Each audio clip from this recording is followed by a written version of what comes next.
Good evening, everybody. Thanks so much for tuning into this week's edition of the Milford Informer. As always, I am your host, Tim Coet. For a while, we thought it might never get here, but spring finally arrived across the region this week. We even experienced record-breaking heat in most of the state back on Tuesday. We were happy to finally kick off our spring sports coverage this week as well. We'll get to more details on that and the rest of what's coming up as we present this week's Top Stories Rundown. Tonight, hear from a pair of representatives from the Citizens for Milford as they discuss several of the group's upcoming community events. Also tonight, Milford Superintendent Dr. McIntyre is joined by Assistant Superintendent Craig Consigli in this month's installment of the Milford Schools Superintendent Update. And later in sports, we have our first spring sports highlights of the season, recapping an exciting baseball matchup between Milford and Franklin.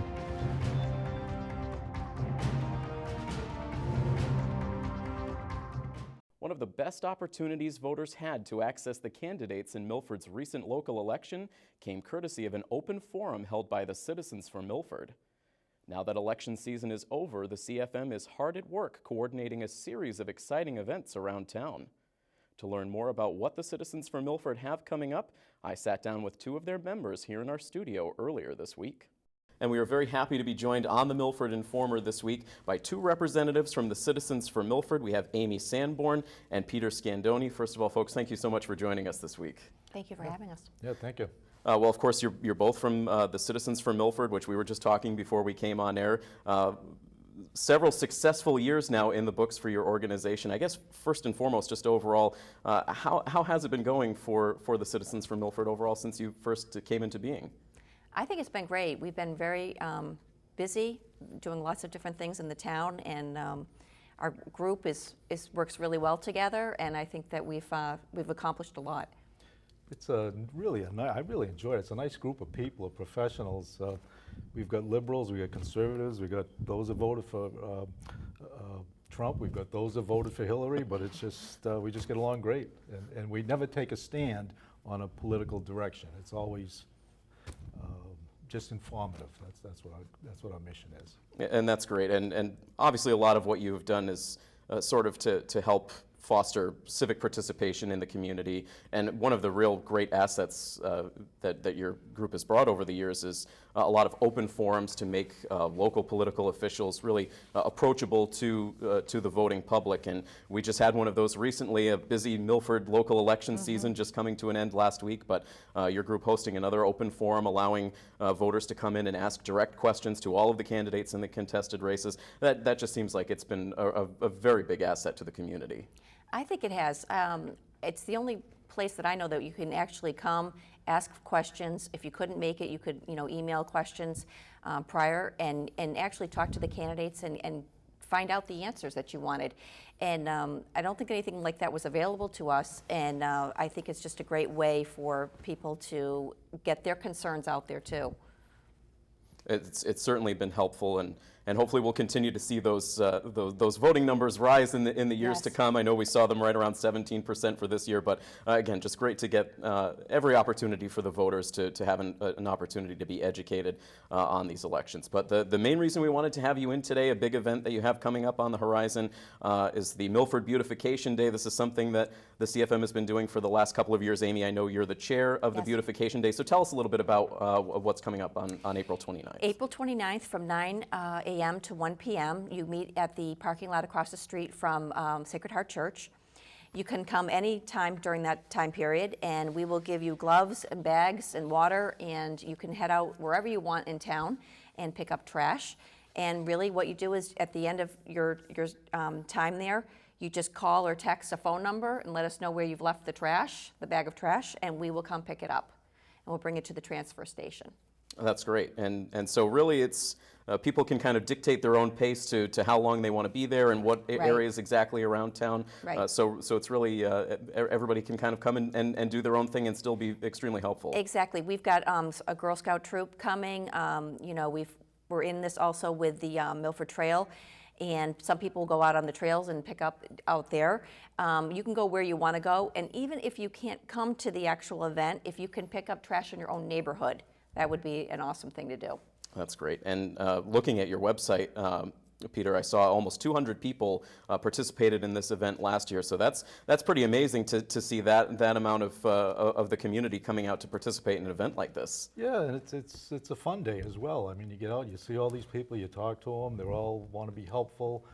They have a lot of pride in our town, and that's what we're all about. And as you said, all of the materials that everyone will need for the cleanup is being provided, so everyone can just show up as is, and you'll have all the materials ready to go? Yes, the bags and the gloves are donated by Republic Services. We work with them through the health department, and so they're all there for you and waiting. And if you want to, just come out, group, just by yourself, whatever, just come out and pick up some trash and make the town more beautiful. And so again, the official Milford Beautification Day taking place on Saturday, April 29th. You're having everyone meet right across the street from Sacred Heart Church on East Main Street. Yes. And 9 a.m. to 1 p.m., but that people don't have to be there for that entire range. They can show up at any point during the course of that morning? Exactly. And yes, they can show up anytime during that time period. They can stay half an hour, whatever they can provide for time would be greatly appreciated. So just a wonderful event. And so again, that's Saturday, April 29th. That event is taking place throughout the course of the morning from 9 a.m. to 1 p.m. and really up to the public to sort of pick their spot around town to help clean things up. So really looking forward to that event. And of course, you guys are continuing to come up with events throughout the year, and another great one that you initiated on Veterans Day of last year was the Field of Flags. And Peter, I know you're the chair of that event. Can you tell us a little bit about the Field of Flags? Well, first of all, it's an honor for me to be part of this, and it's the citizens from Milford. We partnered with the Salvation Army, and we organized the Draper Park Field of Flags. Last Veterans Day, we had over 100 flags. That's when it began. And Major Dave Irwin of Milford of the Salvation Army, he led off with an inspirational sermon. So the whole day was very emotional. We had the Scarlet Hawks marching band, and at the end of the parade, they gathered upon the upper level of the park and went on with hymns from each of the branches of service. I mean, people's eyes were tearing. Taps at the end that they did was just so emotional. For those that are would like to honor a veteran, I would encourage you to go to our website and come up with the Field of Flags flyer, fill it out. It's really self-explanatory. Like I said, it's on our website and on our Facebook page. And it goes on for the 5 military holidays. And you can jump in at any time. It begins on Veterans Day and goes through the holidays. I just encourage. We got 100 flags. I think we have 110 as of today. And if we could get 200, that would be fantastic. I think we can do it. People are very proud of their flags, and some people I even noticed attached a small portrait of their grandfather, father, mother, whoever was involved in it in their military uniform. We also, I drove by there almost every day, and you'd see people leaving the post office and just walking around and noticing all the, especially Milford names. So again, it was a great honor for me to be part of this. And it really was a tremendous display seeing it at Veterans Day last year. So again, it covers all of the military-related holidays throughout the year. So Memorial Day, the next one coming up on May 29th. Then you'll have Flag Day on June 14th, the 4th of July, Labor Day on September 4th, and then Veterans Day on November 11th. And the donations you mentioned, it's a one-time donation that takes you through the calendar year of military events? Yes, it's $60, and it's basically a charity donation to Salvation Army. Tax deductible. Even if we weren't putting up flags and you want to make a donation, I mean, that's part of the meaning of it. And on the form here, you could put in you would put in the name, your name, address, phone number, email, and the honoree's name, branch of service, years of service, who's sponsoring it. And last year, we were able to have WMRC announce the names that were on the flags. They did it in cycles. I don't know if it was 2, 3 each day. It went around like that. And at the Veterans Day event, we also asked for the sponsors, if anybody wants to come up and say a few words about their honoree. And again, that was very, very emotional.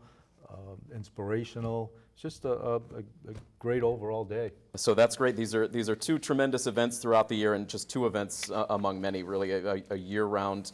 You guys are busy year-round bringing opportunities to the community. Of course, we remember the tree lighting this past winter was a great event as well. So all kinds of things, and as we've already mentioned, you continue to allow the public to get informed in various political areas. You'll have an opportunity coming up later this fall for a discussion with Senator Fatman and also Representative Murray, so we'll look forward to that as well. So all kinds of great things coming up for the CFM. But again, for Milford Beautification Day, that's coming up on Saturday, April 29th, and the Field of Flags, the next time you'll see the flags up at Draper Park will be on Memorial Day. So again, Amy Sanborn, Peter Scandoni from Citizens for Milford, thank you guys so much for joining us. Thank you. Yes, thank you. Recently, Milford Superintendent Dr. Kevin McIntyre stopped by our studio to film his latest superintendent update. Dr. McIntyre was joined by Assistant Superintendent Craig Consigli, and together they discussed a series of important issues involving curriculum throughout the Milford schools.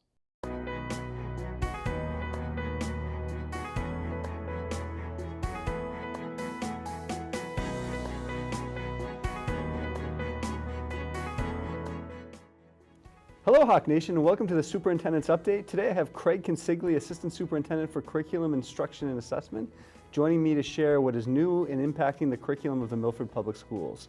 Craig, I know the Massachusetts Department of Education recently made some changes to the English language arts and math curriculum frameworks. Could you talk a little bit about that? Sure, thanks, Kevin. For the 2017 Mass Curriculum Frameworks in English Language Arts and Literacy, some of the changes include multiple cross-references among the reading, writing, speaking, and listening and language standards to increase coherence. There are numerous new classroom instructional examples and samples of authentic standard writing from the Massachusetts classrooms to clarify the meaning of the standards. There are new sections on determining the relative complexity of literary and informational texts based on qualitative measures such as text structure, vocabulary, and sentence structure. An explanation of how literacy instruction, particularly in the early elementary years, is intertwined with learning in mathematics, science, social studies, the arts, and other subjects of a well-balanced curriculum. There are new and revised guiding principles and a new section on preparation for college, careers, and civic participation. And finally, there's a revised and updated glossary, bibliography, and author lists. In the 2017 Massachusetts Curriculum Frameworks for Mathematics, some of those include stronger learning progressions for pattern recognition in the early grades, the measurement of circles in the middle grades, and the ratio, rate, and proportions in the middle grades. Revised language to clarify the standards, including incorporation of footnotes into the standards, definition of key terms, and examples to specify expectations for students. A revised high school section with an explanation of the alignment between the conceptual category standards and the model high school course standards in the two model pathways, traditional and integrated. Added guidance for making decisions about course sequences that include pathways to calculus and other advanced math courses. New and revised guiding principles, and finally revised and updated glossary and bibliography. So, Craig, the Milford Public Schools have engaged in the work of curriculum mapping. Can you talk about what's going on across the district? Sure. With the curriculum mapping, this unit development will require staff to unpack the revised math, language arts, and science and technology standards in order to deepen their understanding of the standards in order to create units. Very simply, the Milford Public Schools aims to answer the following questions. What do we want students to know? How will we know that they've learned? And what are we going to do for those that do not learn or need enrichment? By working together in teams, the staff and administration hope to accomplish the following. Alignment, clarity. Does everyone know where we're going? Student outcomes. What are the students learning? What are we asking them to be able to do based on what they've learned? Common assessments and performance tasks. Common expectations. What does mastery look like? What are our homework expectations? What does a year's worth of progress look like? Authentic performance tasks. How are students demonstrating mastery of what they're learning? Do students understand why they are learning what they are learning, and can they apply those learned skills? Transfer goals. What original tasks can students now do based on what they've learned within the unit? discovery of standards. What needs to be taught, what can be dropped, and what is a common understanding of what each standard means. And finally, we look to close the gap between what is taught and what is learned. Craig, what would you say is are the biggest challenges around curriculum mapping, and where are we as a district? It's a great question. You know, the hardest part of curriculum mapping for our staff is just finding the time to get together. The most important thing that we do every day is teaching our students, but often overlooked is the time that we get together as staff to be able to talk about these things. Great, thank you. And the last piece we want to talk about is a new exciting program coming to Milford, which is Project Lead the Way. And I'm very pleased, Craig and his team put a grant together, and I'd love for you to talk about that. I'd like to announce that the Milford Public Schools were awarded a $47,000 grant to bring Project Lead the Way to Woodland and to Stacy. According to the website, Project Lead the Way's pathways in computer science, engineering, and biomedical science engage students in hands-on activities, projects, and problems, empower them to solve real-world challenges, and inspire them to reimagine how they see themselves. We're looking at this program to become the curriculum in our STEM classrooms at the two schools. Additionally, we're looking at the high school level courses that Project Lead the Way offers and investigating how we can make those work within our current structure. This is a program that is aligned with next generation science standards and math standards. We would like to begin Project Lead the Way at Woodland and Stacy next school year and continue investigating the possibility of bringing the program to the high school within the next couple of years. The best part about the high school program is that the students can use those credits towards college credits. Kevin? Thanks, Craig. It sounds like there are a lot of exciting things happening with curriculum in Milford. Thanks for watching, Hawk Nation, and have a great day.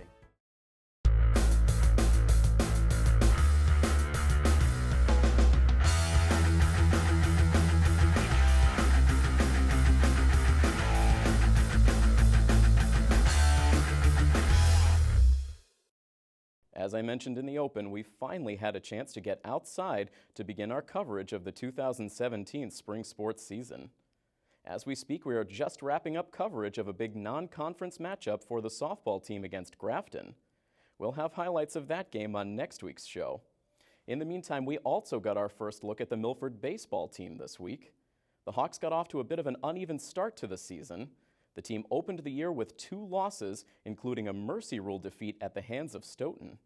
After scoring just 2 runs in their first 2 games combined, the Milford Bats finally woke up on Wednesday, scoring 11 times in a big 11-3 win against the Canton Bulldogs. The Hawks were hoping to carry that momentum over into Thursday as they were back in action at Pheno, this time taking on the Kelly Rex Division Franklin Panthers. Let's take a look at full game highlights. In 2016, Milford failed to notch consecutive victories until their final 3 games of the season. They also were unable to get their record to the 500 mark at any point in a season that ended without a playoff berth for the first time in 37 years. The Hawks had an opportunity to get their 2017 season off to a much better start as they looked for a second straight win on the young season at Pheno Field against the Franklin Panthers. The pitching matchup for this game was an intriguing one, as both teams featured hard-throwing bullpen arms looking to make the transition to the starting rotation. For Milford, it was their talented junior captain, Aiden Wild, on the mound. Wild would start the game strong, getting leadoff hitter Jake Lyons on a grounder to short before striking out Cam Lupine and Ryan Hodgkins back-to-back to complete a 1-2-3 frame. Getting the start for Franklin was Brian Woelfel, who was one of the more dynamic late-inning relievers in the Hawk in 2016. After he allowed a leadoff single to Ryan Gonsalves, Woelfel was able to strike out Anthony Arcudi and Aiden Wild looking, but with 2 outs it was Zach Tamani who would come through with a clutch 2-out single to bring Gonsalves around with the first run of the game. In the bottom of the second, Woelfel was able to get the first 2 outs quickly before number 9 hitter Tony Mobilia came to the plate looking to give the top of the order a chance. This pitch from Mobilia is sent out in the air out to left center field. A long run. That's going to get over the head of Lyons and roll out into deep left center field. Mobilia can fly. He's around second base. Here comes the throw as Mobilia heads into third. He dives in safely with a triple. Gonsalves with a single his first time up now stands in with an RBI opportunity. He swings at the first pitch, hits a grounder to shortstop. It's gobbled up by Haba. Here's his throw to first base, and it pulls the first baseman off the bag. Gonsalves is safe, and in the back door from third base comes Tony Mobilia with the second Milford run of the game. Meanwhile, Aiden Wild continued to dominate on the mound. He would collect 2 more strikeouts in the second inning before helping out his own cause with some solid defense in the third. Back to the stretch for Wild. Here's his pitch. It's grounded right back to the mound. Could be 2. Wild lofts the throw to the shortstop. Out at second base. The return throw to first is in time. 1-6-3. Milford turns the double play. Milford would go back to work offensively in the 4th inning. Kevin Cambrola would get it started with a textbook bunt single down the third base line. He would advance to second on a steal, putting himself in scoring position in front of Anthony Arcudi.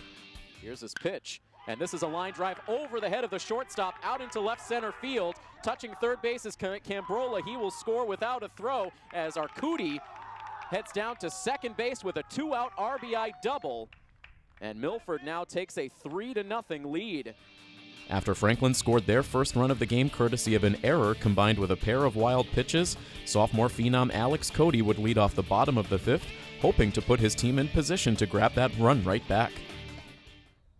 Foley's next pitch. This is a liner out to left field. It catches Wendell off guard. He can't get it, and it's going to roll all the way towards the fence. It will be extra bases for Cody. He rounds second, heads into third as the ball is still deep in the outfield. They'll wave Cody all the way around. Here comes the throw. It will not be in time as Alex Cody circles the bases.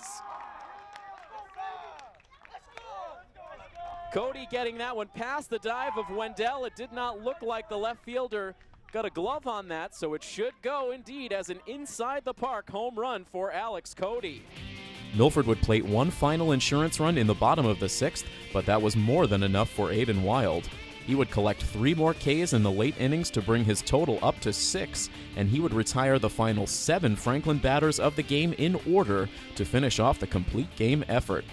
Milford improves to 2-2 on the season as they defeat the Franklin Panthers by a final score of 5-1.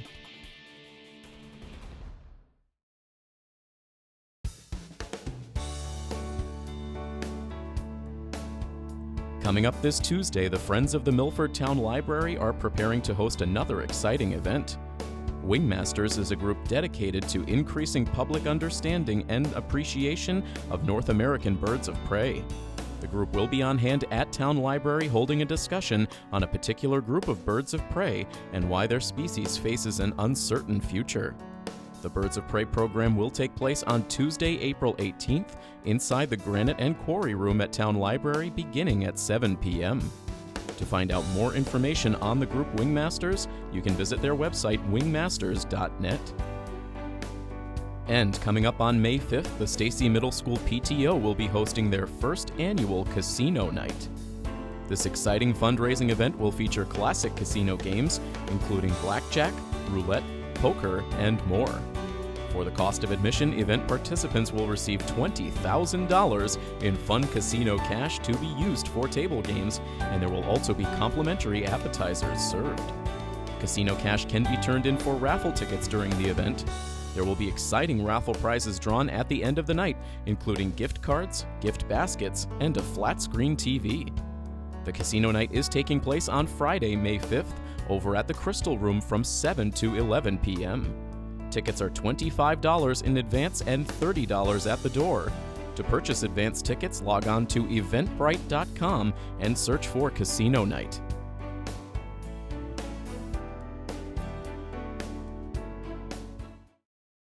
That's going to wrap things up for this week.